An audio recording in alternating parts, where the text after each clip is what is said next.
Hello, hello. Hey guys, this is Kimmi from Notary Life with Kimmi. Well, I had a few minutes while I'm waiting on a client to get here.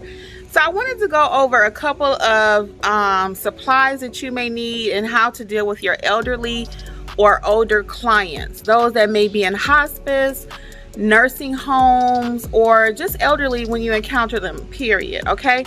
So first, let's go over a couple of supplies that I want to share with you, okay? So the first one is an Arthritis ink pen. As you can see, it's semi chunkier than a regular pen, so they can give them more grip and they can hold it, okay? So this is the first thing you want to check into getting an Arthritis ink pen. This is one version. The second version that I have is made like this, so they put their finger right between it and it works just like this, because sometimes they have a hard time of motion and moving their fingers, right? Our elderly or older people. So this is another pen. I have both styles. We talked about this on the Monday Night Live. And I also have a signature guard. This helps with the elderly as well as those who may be visually impaired or impaired with their vision. We're not going to even edit, okay? So anyway, you put this on the document and it's like a guide to help them to see where to sign. So this is also something that you would want to implement and have in your notary supplies. So I'll show you all three again. That's the card, just to help you guide the elderly or those who are impaired with their vision. They can have low vision, they can be blind, and it also help those that have like arthritis or Parkinson. That's the one I'm looking for, Parkinson. We have so many ailments these days, so Parkinson, this would help with that. Kind of help guide them. And then this one here, again, they can put their finger right in it. And then you have the chunkier one also, okay? A few more tips when you're dealing with those that may be in hospice or nursing home settings. Be very, very patient, please. These people are already going through enough. They may have you wait sometimes because they're waiting on doctors to come in, nurses or healthcare aides, and we have to be a little extra patient in those scenarios. So please add your patience and pack that when you do these particular notary jobs. Speak very respectful to these people. They may be slower sometimes, our elderly, but they still require dignity and deserve dignity, okay? These can be emotionally draining because you know sometimes when you deal with hospice, it's the end of life matters, right? And it's very sad to see someone you know that they may not have that much more time left on this earth, right?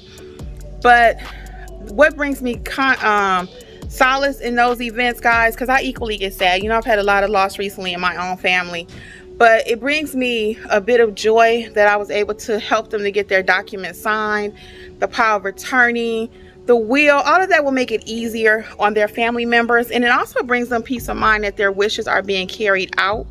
So we want to make sure that you see the value in what you're doing. They're not just a dollar sign, oh, I'm gonna make more money because it's a power of attorney or because it's a will.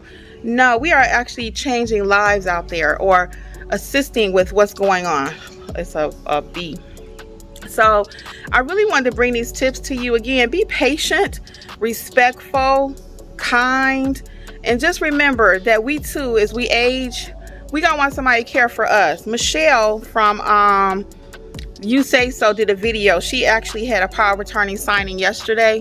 It was funny because I was going to do this video yesterday and she actually put out one and her job brought her to tears. I don't want to say that I'm numb to those situations, but I try to go in and just be the professional. There's time for me to go outside and have my feelings. I don't want to make them any sadder when I'm at those jobs either. Like I said, it's already a rough time for everybody, you know. Also with those signings, be sure that your signer is in their right mind, best of your ability. You're not a psychologist or doctor, but just kind of make sure to the best of your ability that they are. You want to make sure you do proper screening questions. That phone call sounds like when you get it on the other end. I have a power of attorney video out there. But when you're dealing with nursing homes and stuff like that, that phone call sounds something like they'll call you. Thank you for calling None Better Notary. This is Kimberly. How may I help you?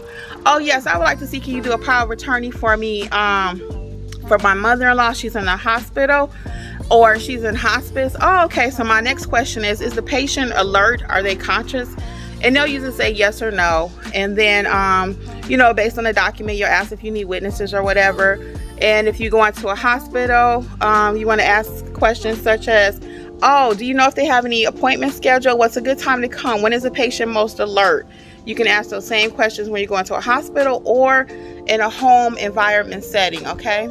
So also, when dealing with your elderly clients, if they require you to wear a mask, I don't even ask, do they want me to wear one? I always wear a mask because we don't know what their health condition is, how fragile they may be. You also want to wear gloves sometimes. If you get there, the situation may not be the cleanest situation for you to be in. Wear your gloves. Protects you and also protects the client. So we want to always make sure that we put the client first. So again, especially while we're in these situations we're in now with this pandemic, wear your mask. You know, if they tell you you don't have to, you still might consider wearing it for their protection and your protection, okay? And again, I mentioned gloves.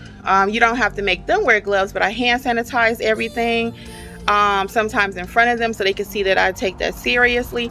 Definitely do it when I finish giving them an ink pen or something. Some people choose to give them an ink pen and that's just their pen for the duration and they leave it with them. I personally don't do that. I take my pens back because I have some good ones. So I actually get my ink pens back. I'm gonna show y'all the pens right quick. I like these Sharpie gel pens. So all of the supplies that I'm talking about, guys, I get these in blue and black. They're really good for my loan signings too. They make the signing go so much smoother, and people just love those pens. They often want them. I don't give them away to everybody, but if I charge them, you know, a little bit, I might leave a pen with them. So anyway, but I always wipe my ink pens and stuff off in front of the client after I'm done so they can see that I take, you know, being clean seriously, okay? So and we don't want to. I wanted to share these tips with you. Many of the younger people may not know how to actually interact sometimes with elderly people. Again, I reiterate, please afford them the dignity and respect that they deserve. Just because they're older or slower does not mean that they don't know what's going on. So when you have those kind of assignments, you want to bring your A game with customer service, okay?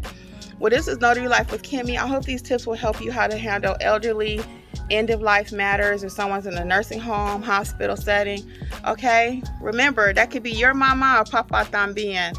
I'm speaking Spanish. Oops. That could be your mother, grandfather, or whoever, okay? That word just came to my mind.